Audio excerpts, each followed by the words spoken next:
Michelle. Yes, So we've been friends for a while, we have. right? And we've had some good times together. You were a great boss. I was an awesome employee that you Oh, were so fantastic. lucky to have, You're number right? one. Yes, Yeah. yes. So, I knew the story, but so many events that we were at, so many things, not just in business, but personally together, right? You always wore it really well. So you have all this crap stirring up in your life, but you were still living your best life now, right in that moment, so much of the time, right? I know there were weak moments. Oh, sure. Can you help us out a little bit? How were you able to focus on? I'm sure there were times where it wasn't going well, and then you would break down. But man, you walked into every single meeting like you own this. Like, here we go. You knew where the focus was. You knew how to do it. Well, What- thank you for that. That is not my point of view, but thank you for that being your point of view. Yeah, I can remember not knowing where she was for 3 days and having a couple of functions to go to. And, I had to make a decision. Either I continue to live my life and hope that everything turns out. I guess it was a lot of hope. I knew it wasn't her time yet. I don't know. I don't know if it was as a mom, but I also knew that I wasn't good to anybody if I just fell apart. I had seen people around me get consumed by the attic. I mean, consumed. They couldn't eat. They couldn't sleep. They couldn't. And I'm not judging. I'm not. I just felt, I didn't want to do that. I couldn't do that. I couldn't afford to do that. I had bills to pay, another child to raise, a home, family, friends, a career, and it can consume you. And I think that for me personally, it was exercise. It was having a lot of support, having friends, having family. And I did go to therapy every now and then as I needed it. If something would come up, I'd go for a little bit, then I wouldn't go, then I would go, and just having that support. And I did go to Al-Anon early on, and I didn't continue with it, but I continued still speaking to some of the people or reading some of the books or reading materials. And I would just tell myself over and over again that as selfish as it sounds, I had to put myself first in order to ever be able to help her. And that's not easy to do. No, but right, if you could go back, to when, even when your daughter was 20, 22, Yeah. what would you tell yourself back then that would help you even live a better life at that point? What are some things you could have done? Would it have been yoga? Would it have been more therapy? Would it have been, do you know what kind of things? It would, you yeah, could- definitely, for sure. It would have been to, as much as I told you I had hope, there were a lot of moments I didn't. I would have liked to have seen that be more consistent, maybe more therapy, maybe not so much denial about what it really was. That's a really easy place to go. You Sure. just deny everything. And it's like, you lay on your pillow and you escape the world. The shit's not really happening. It's not real until something blows up in your face and you have to deal with it. Those were moments of mine for sure. But I would go back and I would say that, probably a little bit more therapy, less denial as to how the disease was progressing and things that go along with it, and to put my anger in check. You know what I mean? I think I'm very tenacious, and I think my anger drove me to continue with my career, and it did prove to be positive, and I was able to maintain everything. But putting up a wall and going to the place I had to go to in order to do that, what does that do to me as a person? It kind of just builds up. And so I think dealing with the present a little bit more would have helped me back then. Yeah, being in the moment, Yeah. right? Yeah. For sure. I had to just be somewhere. I had to become and do and something else. So if you waited a little bit, or go ahead and just talk on this topic, I think what happens is when we first recognize that the loved one has the addiction, it's about, what can I do? What is it that I should be doing better? What is it that, that's me, rather than that's their responsibility. They're the ones that are doing this, right? Yeah. It's a little bit different when she was 14, 15, 16, right? But once she turned 18, it's 100% on her. It's her responsibility for how she feels. Yes. Where were you in all that? Were you still like beating yourself up? Could you go back and give yourself a hug and say, hey, this is, the things you should be doing better, and that's what you got to do? Or how do you feel about it now? I think that there were times I was super proud of myself, of how I handled situations. how I went about things. And then there were times when I look back and I can still cringe. Like, oh, why did I act like that? Or, why did I make that decision? And I don't think that if I had changed those decisions, it would have changed her path. That I know. But it might have changed the after. So I can honestly say that there were times I was super proud of how I interacted with her, how I felt, how I handled the situation. And I felt like I was making, I hate to say this word, all the right moves, all the right decisions for myself, for her. Then there were times, looking back, I cringe. And I don't know where my decisions stem from. Was it built up anger because I couldn't deal with it every day? It's almost like it becomes too big to handle, right? That you only get pieces, whether it's grief, whether it's anger, you only get so many pieces that you can have in your brain at one time, because if you were to absorb it all, it would be way too much and debilitating, and that wasn't an option for me. So I think I dealt with everything in pieces, and I think, if I look back in time, that there was definitely times I was in a better place, and there was times I was not in a good place. I would have wished I could have had more consistency, I guess. And I would have been kinder to her when I was in those, on the flip side. Oh boy, that's a tough one. I'm telling you, Michelle. Because I could justify not being kind to her goodness. all day, but yeah, man, that's a tough one. Yeah. Because you got to forgive yourself too. Yeah. But it is tough, man. Could I have been more forgiving? Could I have been kinder? Yeah. But it was what it was in the moment. We're not perfect, right? No, and I think you do the best you can in that moment, and hopefully you're making decisions based on, having support, and you're not out there. The big thing is not being out there on your own trying to deal with this. I mean, you can't. You'll just get so wrapped up in it. Sure. So that brings us right in. Let's say from the time she was 14 till 26, how many support groups did you become a part of as the loved one? There was many different forums. Some were online, some were in person. Some were an extension of her rehabilitation or her outpatient therapy. They would say, bring your mom in, once a week. And then there were some that I sought out on my own. I do come from a family of recovery, so those were something that I had, I don't know, not pleasure, but I mean, I had some direction. Some people don't have that direction. There could have been more that I went to, but I did what was comfortable for me. There was the Al-Anon, there was therapy, there was outpatient for the families, group therapies for the families. There's all kinds of different support. I think it's whatever you're comfortable with. Yeah, because I know that I did a little bit in my early teens. Mm-hmm. Like when I was able to drive and take my mom to one thing, I would try to go to the different ones. And it didn't work for me whatsoever. Do you remember that some of them did help you? They got you to a better place, and were there some that didn't help you? Or, what was your feeling on all of it? I definitely think there was some that really helped me. I think my individual therapy was my number one, because there I could be the most vulnerable, mad, angry, whatever I was. And I made sure that I went to a therapist who deals in addiction. So for me, that was really important, so that I wasn't just walking in talking about feelings. It was kind of surrounded, because one thing that I do believe is that everybody's affected by addiction in the close-knit family. And if people, for however they choose to do it, I am not here to judge or tell anybody, I am no expert, but if people don't get into some kind of recovery or recognize that they're part of this, I think that the whole circle doesn't work. You know what I mean? So I think it's super important that everybody finds their way, and it looks different. I did go to some Al-Anon meetings that I thought were phenomenal, and I went to some I was just like, okay, never again.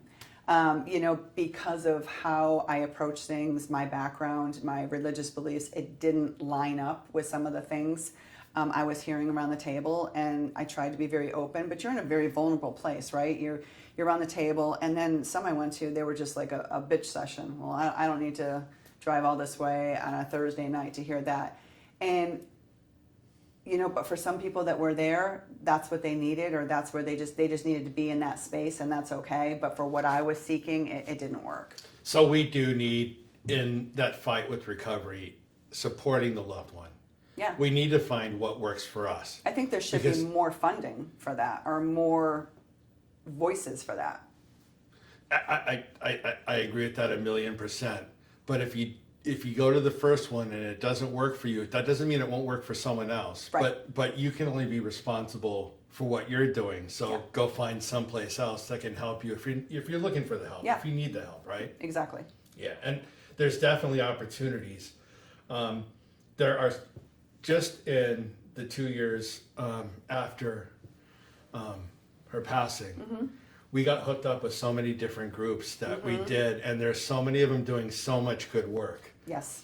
And it's sort of funny, I would say with all those that we enjoyed our interaction, but I don't think that either you or I were going, well, that's my life's calling. I want to be a part of that. But we Right. still saw the good that they were Oh. doing, for sure. Absolutely. Absolutely. There's a lot of good to be done there. And I think that part of being the best support, being what you can add on to, right? Because you're stressed. So one way to sort of get rid of the stress is finding out how to be living your best life now. One of the things with living your best life now, if you have a loved one that's suffering with addiction, is find out how you can be supportive, Yes. right? So part of that living your best life now, learning how to be supportive. Sometimes it's that you have to be outside of yourself, finding the best way to go find these things and then participating. Because then you can start learning about different ways, and they're all not going to work, right? No, I agree. Yeah. Yeah, so it's like if you want to fix something at the house, that it might mean you need to watch more than a 2-minute YouTube video. Oh, really? Yeah. Oh, shoot. Sometimes, right? Yeah, 100%. Yeah. Yeah. And that's okay too, Yeah. right? I mean, given what it is, you should take the time and vet out different places that would help you. You know what I mean? This is a big thing. It's not, like you said, a 2-minute video on how to change a washer and a faucet. This is real life. This is an addiction. It's big. You can, obviously, in my case, I lost my daughter to addiction. You know, we don't want anybody having to go through that. You know what I mean? But that does happen. But, you know, just vetting different places out and not giving up on yourself, therefore not giving up on the addict. Man, the giving up, right? Because I think that that's part of what we were talking about when we suffer after, right? We still haven't given up. Yeah. Because if we had, we wouldn't have these little twinges of, right, nightmare stuff, whatever, yeah. So I've gotten a little bit more familiar with a lot of the programs that are available out there. And I think we have to do some work.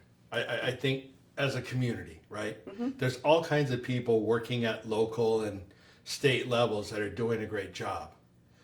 But we've got to do a better job as a community voicing, letting people hear what options they do have available. I am starting up that database, and if somebody else already has it, I'd love to hear about it. So feel free to comment. Yep. But what Super do you? important.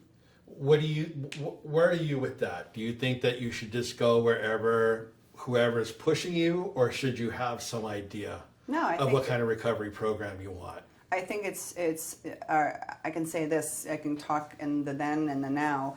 You know, back then I was relying on other addicts that have been through recovery that maybe had some time behind them, or what rehab had a good reputation, what one was affordable, what one had beds. There's a lot went into it, but that didn't mean it was a good rehab.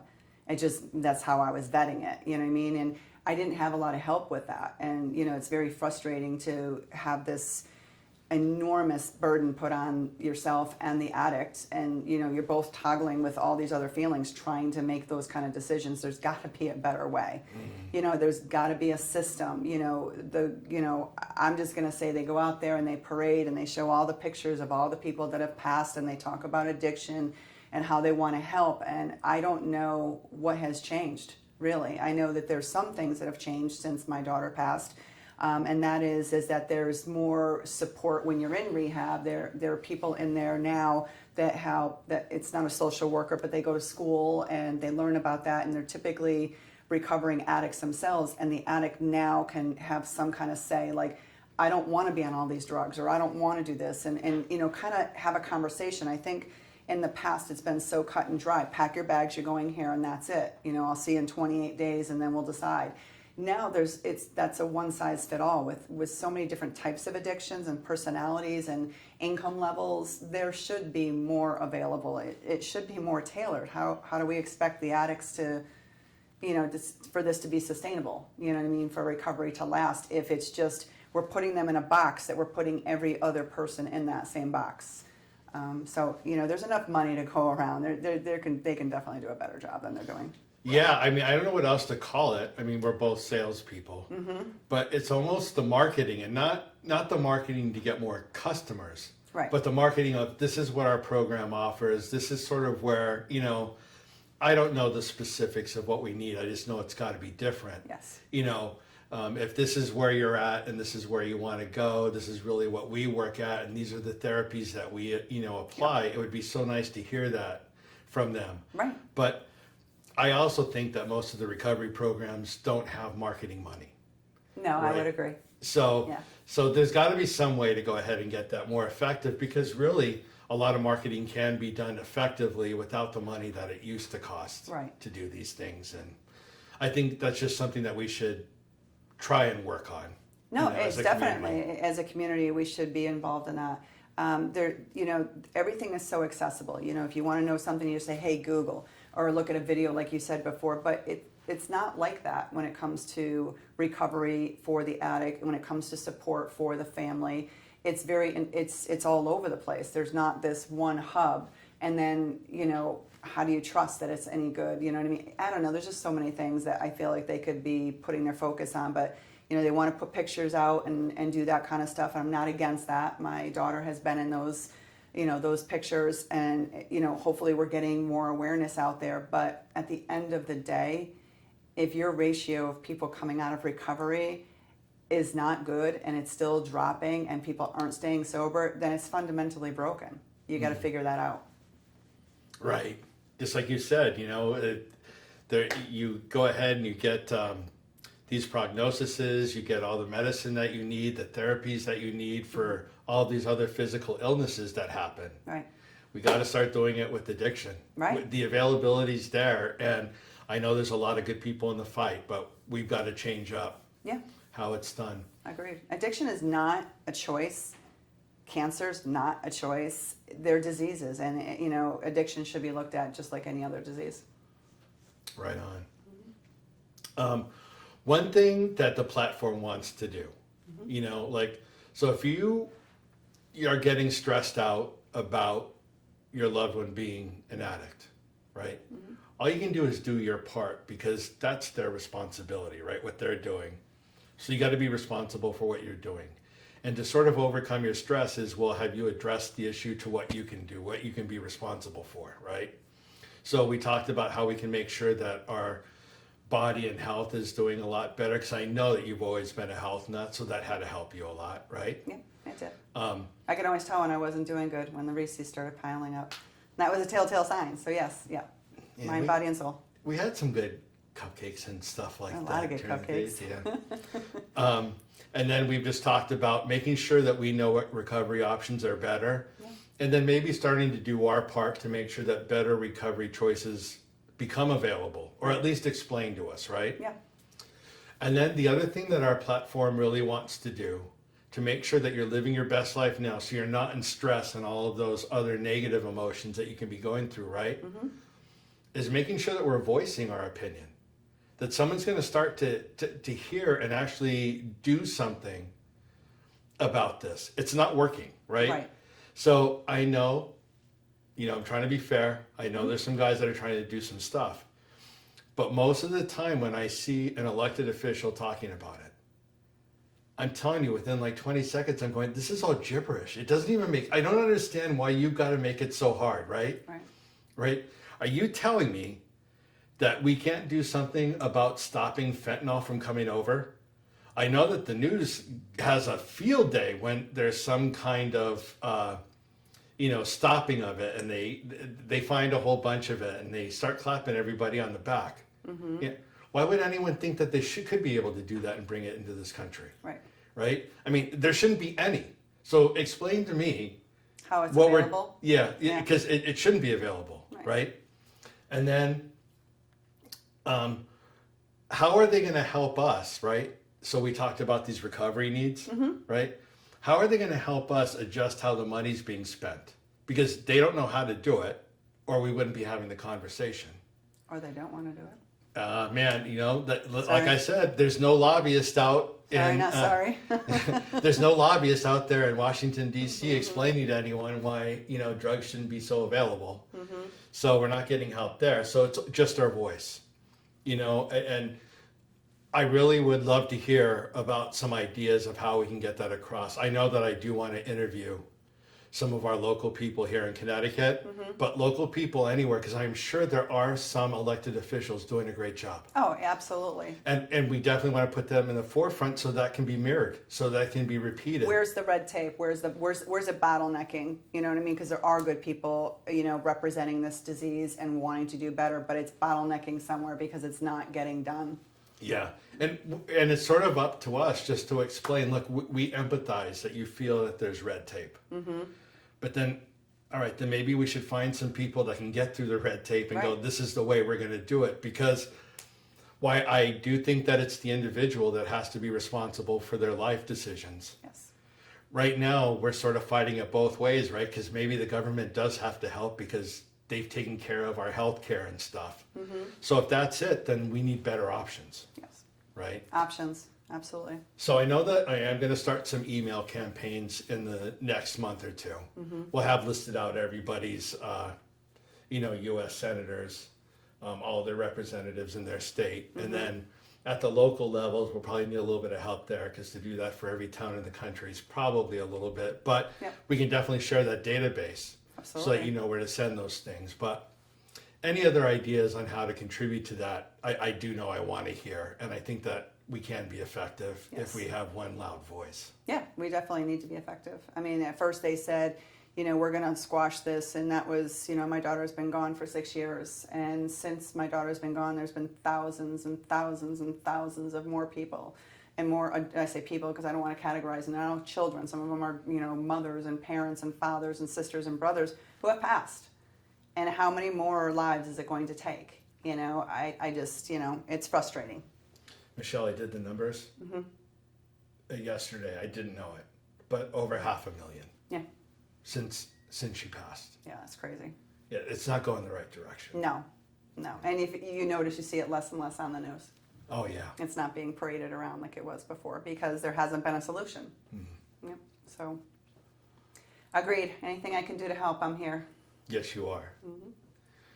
Michelle, I want to thank you so much for spending the time with us today. My pleasure. It's always, I'm always up for a good cause. You know that. Yeah, you're a great example of what strength is, and also maybe identifying sometimes you've got some weaknesses and how you want to go ahead and make those better. Yes, for sure. But we got to focus on the right stuff, right? Yes, absolutely. If my loss and my experience and everything that I went through, I shouldn't say I don't mean it like that, but if the experience my family and I went through can help, change things for somebody else, that I've always been, all about that because it was heartbreaking and no one should have to go through it, especially when there's things that can be put in place. Maybe not the solution because it is the responsibility of the addict, but I do believe that there's a little bit more work that could be done. Thank you so much. Thank you. I'm going to give you a hug. I don't care if it's on camera or not.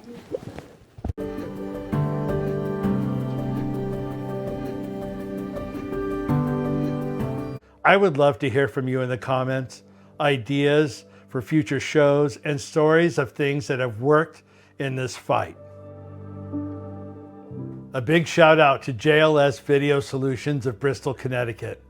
Thank you so much for the time and helping to get our message out. We greatly appreciate your professional video solutions. If you are in need of training videos, social media content, corporate video, or live streaming, please reach out to John at JLS Video Solutions.